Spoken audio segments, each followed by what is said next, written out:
مولانا فیاض صاحب نے کہا کہ جی تعلق، پرانا تعلق ہے جس کی وجہ سے میں آیا ہوں. ایک تعلق مع اللہ ہوتا ہے، ایک تعلق مع مولانا فیاض. تعلق مع اللہ تو سنا ہوگا نا، تعلق مولانا فیاض.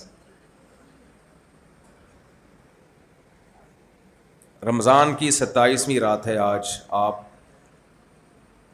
مسجد میں ہیں، بیان سننے کے لیے آئے ہوئے ہیں. اللہ سے دعا کرتا ہوں اللہ مجھے وہ کہنے کی توفیق عطا فرمائے جس میں اللہ کی رضا ہو، میرا اور آپ کا زیادہ سے زیادہ فائدہ ہو.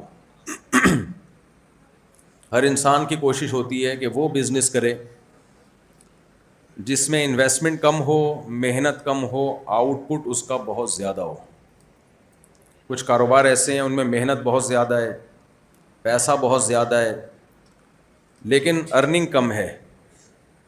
آپ نے دیکھا ہوگا مزدور کتنی محنت کرتے ہیں، کتنا کھپاتے ہیں اپنے آپ کو.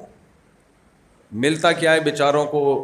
ایک دہاڑی جس میں نہ وہ گھر خرید سکتے ہیں، اپنے بچوں کے لیے بمشکل 2 وقت کے کھانے کا انتظام کرتے ہیں. لیکن بہت سے لوگ ایسے ہیں کہ جنہیں کچھ بھی نہیں کرنا پڑتا، ایک سائن کیا بس کروڑوں روپے کما لیے بیٹھے بیٹھے. تو دنیا میں ہر شخص یہ چاہتا ہے کہ میری محنت کم ہو لیکن اس کا رزلٹ زیادہ ہو، پیسہ بھی کم سے کم لگے، نتیجہ زیادہ اچھا نکلے. تو میری کوشش یہ ہوتی ہے کہ اللہ مجھے وہ کہنے کی توفیق عطا فرمائے جس میں محنت کم ہو لیکن اس کا فائدہ زیادہ. وہ باتیں میں اپنی زبان سے کہہ کے چلا جاؤں.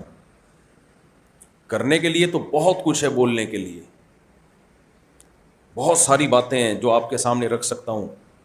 علماء سے آپ سنتے رہتے ہیں، لیکن اللہ سے دعا کرتا ہوں اے اللہ کم وقت میں وہ باتیں کہلوا دے جس میں بات کم ہو لیکن اس کا فائدہ زیادہ ہو.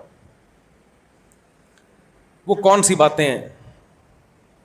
یہ جو میں نے ابھی قرآن کی آیت پڑھی ہے نا، اس میں وہ ساری باتیں موجود ہیں. دیکھو، ہم جس دین کو مانتے ہیں، جس کو اسلام کہا جاتا ہے، دنیا میں 2 ہی طبقات ہیں نا، دین کو، مذہب کو ماننے والے اور نہ ماننے والے. جو نہیں مانتے وہ ایتھیسٹ کہلاتے ہیں، ملحد کہلاتے ہیں، وہ عیش پرست ہوتے ہیں، وہ ان چکروں میں پڑتے ہی نہیں. لیلۃ القدر کیا ہے، تراویح کیا ہے، رمضان کیا ہے، وغیرہ وغیرہ. وہ کہتے ہیں مذہبی تمہاری باتیں ہیں بھائی. ابھی بہت بڑا طبقہ ایسا ہے جو رمضان کے روزے بھی کھا رہا ہے. مائک کی آواز مجھے سیٹنگ کچھ صحیح نہیں لگ رہی، کچھ گونج رہی ہے آواز.